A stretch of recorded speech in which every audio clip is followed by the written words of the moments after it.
سورہ ممتحنہ سورۃ نمبر 60۔ شروع کرتا ہوں اللہ تعالیٰ کے نام سے جو بڑا مہربان نہایت رحم والا ہے۔ اے وہ لوگو جو ایمان لائے ہو، میرے اور خود اپنے دشمنوں کو اپنا دوست نہ بناؤ۔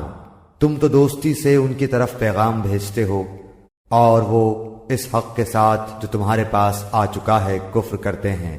پیغمبر کو اور خود تمہیں بھی محض اس وجہ سے جلا وطن کرتے ہیں کہ تم اپنے رب پر ایمان رکھتے ہو۔ اگر تم میری راہ میں جہاد کے لیے اور میری رضامندی کی طلب میں نکلتے ہو تو ان سے دوستیاں نہ کرو۔ تم ان کے پاس محبت کا پیغام پوشیدہ پوشیدہ بھیجتے ہو اور مجھے خوب معلوم ہے جو تم نے چھپایا اور وہ بھی جو تم نے ظاہر کیا۔ تم میں سے جو بھی اس کام کو کرے گا وہ یقیناً راہ راست سے بہک جائے گا۔ اگر وہ تم پر کہیں قابو پالیں تو وہ تمہارے کھلے دشمن ہو جائیں اور برائی کے ساتھ تم پر دست درازی اور زبان درازی کرنے لگیں اور دل سے چاہنے لگیں کہ تم بھی کفر کرنے لگ جاؤ۔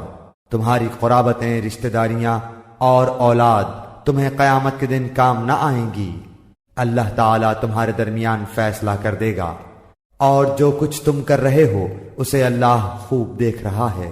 مسلمانوں، تمہارے لیے حضرت ابراہیم میں اور ان کے ساتھیوں میں بہترین نمونہ ہے، جبکہ ان سب نے اپنی قوم سے برملا کہہ دیا کہ ہم تم سے اور جن جن کی تم اللہ کے سوا عبادت کرتے ہو ان سب سے بالکل بیزار ہیں۔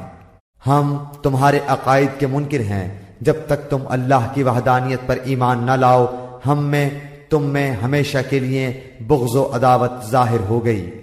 لیکن ابراہیم کی اتنی بات تو اپنے باپ سے ہوئی تھی کہ میں تمہارے لیے استغفار ضرور کروں گا اور تمہارے لیے مجھے اللہ کے سامنے کسی چیز کا اختیار کچھ بھی نہیں۔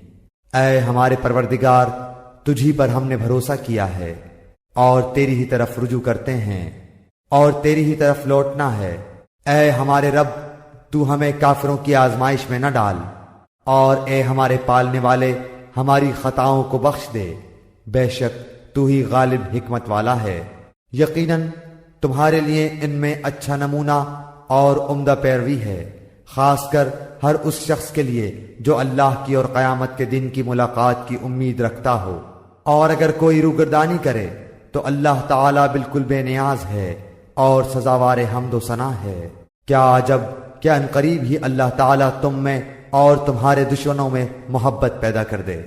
اللہ کو سب قدرتیں ہیں اور اللہ بڑا غفور و رحیم ہے۔ جن لوگوں نے تم سے دین کے بارے میں لڑائی نہیں لڑی اور تمہیں جلا وطن نہیں کیا ان کے ساتھ سلوک و احسان کرنے اور منصفانہ بھلے برتاؤ کرنے سے اللہ تعالیٰ تمہیں نہیں روکتا، بلکہ اللہ تعالیٰ تو انصاف کرنے والوں سے محبت کرتا ہے۔ اللہ تعالیٰ تمہیں صرف ان لوگوں کی محبت سے روکتا ہے جنہوں نے تم سے دین کے بارے میں لڑائیاں لڑیں اور تمہیں دیس نکالے دیے اور دیس نکالا دینے والوں کی مدد کی۔ جو لوگ ایسے کفار سے محبت کریں وہ قطعاً ظالم ہیں۔ اے ایمان والو، جب تمہارے پاس مومن عورتیں ہجرت کر کے آئیں تو تم ان کا امتحان لو۔ دراصل ان کے ایمان کو بخوبی جاننے والا تو اللہ ہی ہے، لیکن اگر وہ تمہیں ایمان والیاں معلوم ہوں تو اب تم انہیں کافروں کی طرف واپس نہ کرو، یہ ان کے لیے حلال نہیں اور نہ وہ ان کے لیے حلال ہیں۔ اور جو خرچ ان کافروں کا ہوا ہو وہ انہیں ادا کر دو۔ ان عورتوں کو ان کے مہر دے کر ان سے نکاح کر لینے میں تم پر کوئی گناہ نہیں۔ اور کافر عورتوں کی ناموس اپنے قبضے میں نہ رکھو، اور جو کچھ تم نے خرچ کیا ہو مانگ لو، اور جو کچھ ان کافروں نے خرچ کیا ہو وہ بھی مانگ لیں۔ یہ اللہ کا فیصلہ ہے جو تمہارے درمیان کر رہا ہے۔ اللہ تعالیٰ بڑے علم اور حکمت والا ہے۔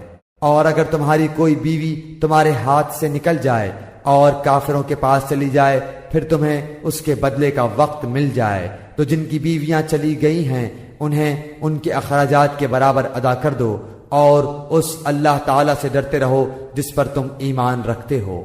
اے پیغمبر، جب مسلمان عورتیں آپ سے ان باتوں پر بیعت کرنے آئیں کہ وہ اللہ کے ساتھ کسی کو شریک نہ کریں گی، چوری نہ کریں گی، زناکاری نہ کریں گی، اپنی اولاد کو نہ مار ڈالیں گی اور کوئی ایسا بہتان نہ باندھیں گی جو خود اپنے ہاتھوں پیروں کے سامنے گھڑ لیں اور کسی نیک کام میں تیری بے حکمی نہ کریں گی تو آپ ان سے بیعت کر لیا کریں اور ان کے لیے اللہ سے مغفرت طلب کریں، بے شک اللہ تعالی بخشنے اور معاف کرنے والا ہے۔